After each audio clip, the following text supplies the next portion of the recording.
Yo, what's up, guys? Welcome back to the Connors College Football Predictions.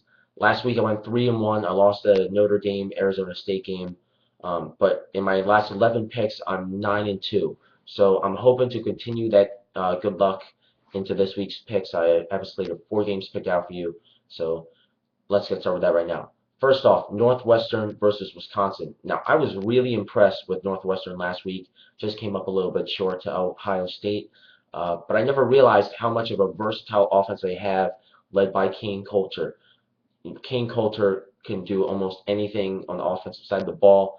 He can pass, he can run, and he even had a reception touchdown last week, and he's a quarterback. That's just ridiculous to me.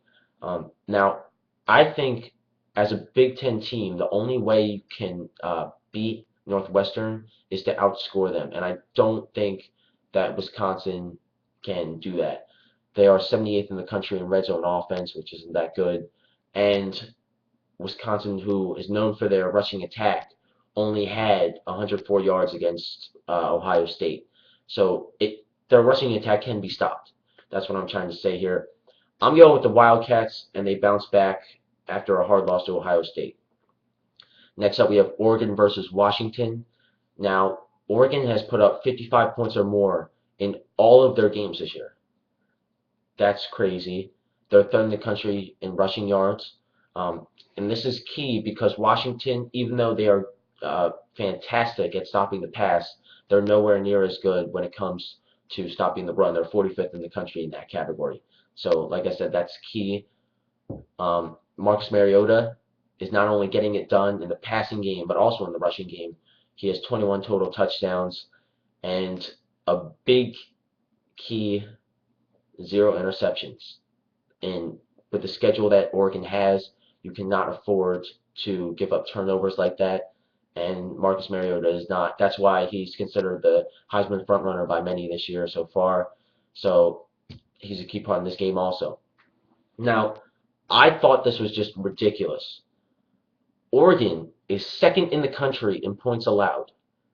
We all know Oregon as this explosive offensive team, but they're getting the job done on both sides of the ball. Yeah, like I just found that crazy. And this is also the second straight week that Washington has played a top 5 team. I think they're going to come in a little bit tired and weak after a hard game against Stanford last week. Um, and they're facing a fast tempo team. I think that Oregon is eventually going to wear them out, and I think that they can run away with this game. So I'm going with Oregon, and they have won this matchup 9 straight times. I think they make it 10. So the Ducks. Now it's time for the big game of the week. It's Florida versus LSU. Now, Zach Mettenberger has had such a huge turnaround from last year.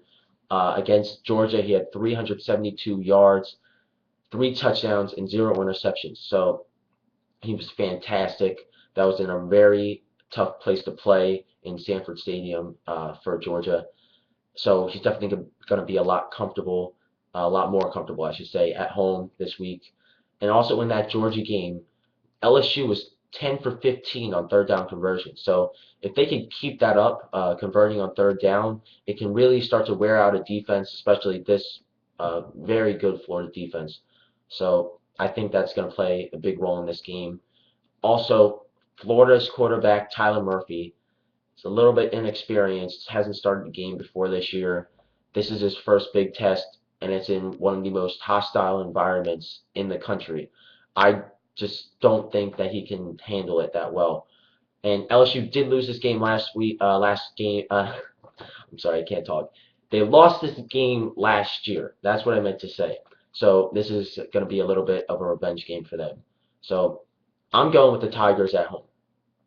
Now it's time for the Night Train lock of the week, and I'm going with Oklahoma over Texas in the Red River rivalry. Try saying that 5 times fast. Texas is allowing points out the wazoo. They're 77th in the country in that category. And Blake Bell, he has shined as a starter. 835 yards, 69.2% in the completion percentage, and 6 touchdowns in 3 games.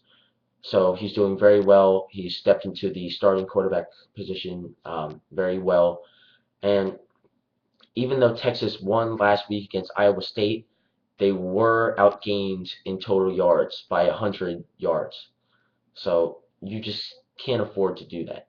I mean, they got off a little bit lucky. They actually almost lost that game. They fumbled twice on the goal line towards the end of the game, but who knows? Could have been a blown call. Not going to get into it. Um, Also, they are 103rd in the country when it comes to time of possession, and I mean, you just can't do that and expect to win games. So that's key. And also, this game the past 2 years has been an absolute blowout. I don't think that's going to change this year. I think that the Sooners get the win, and who knows, could possibly be the end of Mac Brown's great coaching career. Who knows? Anyway, that's it for me. I hope you enjoy your week in college football, and I will see you next week. Peace.